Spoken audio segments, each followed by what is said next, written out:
मैं आपके सम्मुख आत्म परिचय परिच्छेद 320 लेकर के उपस्थित हुआ हूं। इस परिच्छेद में गरुड़ पुराण के नवम अध्याय में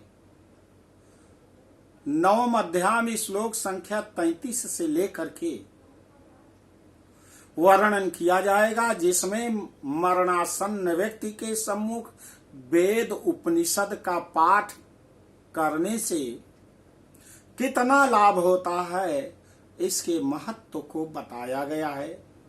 सबसे पहले आपसे निवेदन है, मेरे इस वीडियो को शुरू से अंत तक जरूर सुनें। ऐसा लाभ होगा कि वर्णन नहीं किया जा सकता।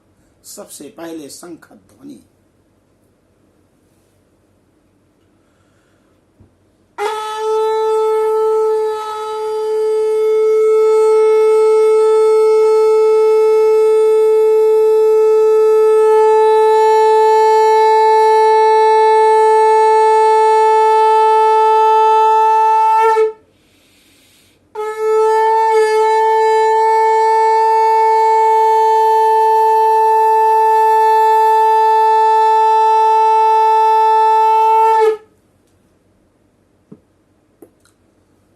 गरुड़ जी कहते हैं कि हे प्रभु, मरणासन्न व्यक्ति के सम्मुख वेद उपनिषद, श्रीमद् भगवत गीता, श्रीमद् भागवत का पाठ करने से क्या लाभ होता है, इसके विषय में प्रभु मुझे बताइए। भगवान ने इसके पहले बता दिया है कि यदि श्रीमद् भागवत गीता और श्रीमद् भागवत का एक श्लोक भी, उसका आधा भी, एक पद भी यदि वहां पर उच्चारण कर दिया जाए और मरणासन्न व्यक्ति के कान में पड़ जाए तो मोक्ष का भागीदार बन जाता है। सुनिए गरुड़ जी, सुनिए महाराज जन्मेजय। वेदोपनिषदाम पाठात शिव विष्णु स्तुवादपि ब्राह्मण क्षत्रिय विषाम मरणम मुक्तिदायकम प्राण प्रयाण समय कुर्याद अनशनम खग दद्याद आतुर संन्यासम विरक्तस्य द्विजन्मनः। गरुड़ जी ब्राह्मण क्षत्रिय और वैश्य को मरण काल में वेद और उपनिषदों का पाठ तथा शिव और विष्णु की स्तुति से मुक्ति प्राप्त होती है। प्राण त्याग के समय मनुष्य को अनशन, व्रत, जल और अन्न का त्याग कर देना चाहिए, और यदि वह विरक्त द्विजन्मा हो तो उसे आतुर संन्यास लेना चाहिए। संन्यस्तमिति यो ब्रूयात प्राणैः कंठगतैरपि मृतो विष्णुपुरम याति न पुनर्जायते भुवि। एवं जात विधानस्य धार्मिकस्य तदा खग ऊर्ध्वच्छिद्रेण गच्छन्ति प्राणास तस्य सुखेन हि। मुखम चाक्षुषी नासे कर्णौ द्वाराणि सप्त चा एभ्यः सुकृतिनो यान्ति योगिनस्तालुरन्ध्रता।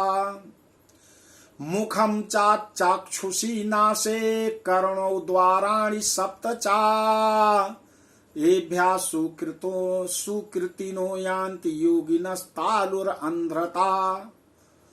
आपानान मिलित प्राणौ यदा हि भवतः पृथक् सूक्ष्मी भूत्वा तदा वायुर्विनिष्क्रमाति पुत्तलात्। प्राणों के कंठ में आने पर जो प्राणी कहता है कि हे प्रभु, मैंने संन्यास ले लिया, क्योंकि उस समय भी जब संन्यास ले लेगा पुत्र, परिवार और किसी की याद उसे नहीं आएगी, और वो भगवान नारायण को ही स्मरण करेगा। ऐसा कहने पर कि मैंने संन्यास ले लिया, वह मरने पर विष्णुलोक को प्राप्त होता है, पुनः पृथ्वी पर उसका जन्म नहीं होता है। इस प्रकार गरुण जी जिस धार्मिक पुरुष के आतुरकालिक पूर्वोक्त कार्य संपादित किए जाते हैं, उसके प्राण ऊपर के छिद्रों से सुखपूर्वक निकलते हैं। मुख दोनों, नेत्र दोनों, नासिकारंध्र तथा दोनों कान, ये 7 ऊपर के द्वार हैं। इनमें से किसी द्वार से पुण्यात्मा के प्राण निकलते हैं, और योगियों के प्राण तो तालुर अंध्र से निकलते हैं। आपान से मिले हुए प्राण जब पृथक हो जाते हैं, तब प्राणवायु सूक्ष्म होकर शरीर से निकलता है। शरीरम पतते पश्चान् निर्गते मरुतीश्वरे, कालाहतम पतत्येवं निराधारो यथा द्रुमः। निर्विचेष्टम शरीरम तु प्राणैर्मुक्तम जुगुप्सितम, अस्पृश्यम जायते सद्यो दुर्गंधम सर्वनिंदितम। प्राण रूपी ईश्वर के निकल, प्राणवायु रूपी ईश्वर के निकल जाने पर काल से आहत शरीर निराधार वृक्ष की भांति गिरा पड़ा रहता है, अर्थात गिर पड़ता है। प्राण से मुक्त होने के बाद शरीर तुरंत चेष्टा शून्य, घृणित, दुर्गंध युक्त, अस्पृश्य और सभी के लिए निंदित हो जाता है। त्रिधावस्था शरीरस्य कृम बिड भस्म रूपतः, किम गर्वा क्रियते देहे क्षण विध्वंसीभिर्नरैः। पृथिव्याम लीयते पृथिवी आपश्चयु तथा जले, तेजस लीयते समीरस्तु समीरणे। आकाशश्च तथा आकाशे सर्वव्यापी च शंकरः, नित्य मुक्तो जगत साक्षी आत्मा देहे सोजो अमरा। इस शरीर की क्रीड़ा, विष्ठा तथा भस्म रूप, ये 3 अवस्थाएं होती हैं। इसमें कीड़े पड़ते हैं, यह विष्ठा के समान दुर्गंध युक्त हो जाता है, अथवा अंत में चिता में भस्म हो जाता है। इसलिए क्षण मात्र में नष्ट हो जाने वाले इस शरीर के लिए मनुष्यों के द्वारा गर्व क्यों किया जाता है? क्यों किया जाए? पंचभूतों से निर्मित इस शरीर का पृथ्वी तत्व पृथ्वी में लीन हो जाता है, जल तत्व जल में, तेजस तत्व तेज में, वायु तत्व वायु में विलीन हो जाता है। इसी प्रकार आकाश तत्व भी आकाश में लीन हो जाता है। सभी प्राणियों के देह में स्थित रहने वाला सर्वव्यापी शिव रूप, नित्य मुक्त और जगत साक्षी आत्मा अजर और अमर है। सर्वे इंद्रियेतो जीवा शब्दादि विषयैर्वृतः, कामरागादिभिर्युक्ता कर्म शोक समन्वितः, पुण्यवासनया युक्तो निर्मिते स्वेन कर्मणा, प्रविशेत् स नवे देहे गृहे दग्धे तथा गृही। सभी इंद्रियों से युक्त और शब्द आदि विषयों से युक्त मृत व्यक्ति के देह से निकला जीव कर्म कोश से समन्वित तथा काम और रागादि के सहित पुण्य की वासना से युक्त होकर अपने कर्मों के द्वारा निर्मित नवीन शरीर उसी प्रकार प्राप्त करता है जैसे घर के जल जाने पर गृहस्थ दूसरे नवीन घर में प्रवेश करता है।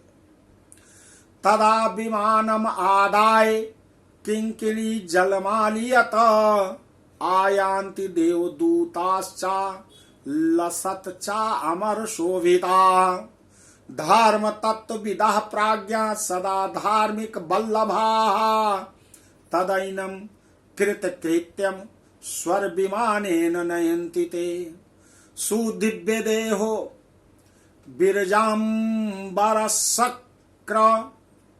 सुदिव्य देहो बिरजाम्बरश्रक सुवर्ण रत्न भरणैरुपेतः दान प्रभावात् स महानुभावः प्राप्नोति नाकं सुरपूज्यमानः। तब किंकिणी जाल की मालाओं से युक्त विमान लेकर सुंदर चामरों से सुशोभित होकर देवदूत आते हैं। देवदूत धर्म के तत्व को जानने वाले बुद्धिमान धार्मिक जनों के प्रिय वे देवदूत कृतकृत्य इस जीव को विमान से स्वर्ग ले जाते हैं। सुंदर दिव्य देह धारण करके निर्मल वस्त्र और माला धारण करके सुवर्ण और रत्नादि के आभूषणों से युक्त होकर वह महानुभाव जीवदान के प्रभाव से देवताओं से पूजित होकर स्वर्ग को प्राप्त होता है। इति गरुण पुराणे सारोद्धारे म्रियमाण कृत्य निरूपणम नाम 9वां अध्यायः।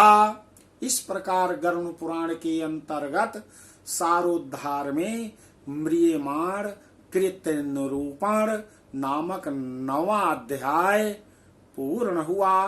बोलो आदि शक्ति माता भगवती की जय।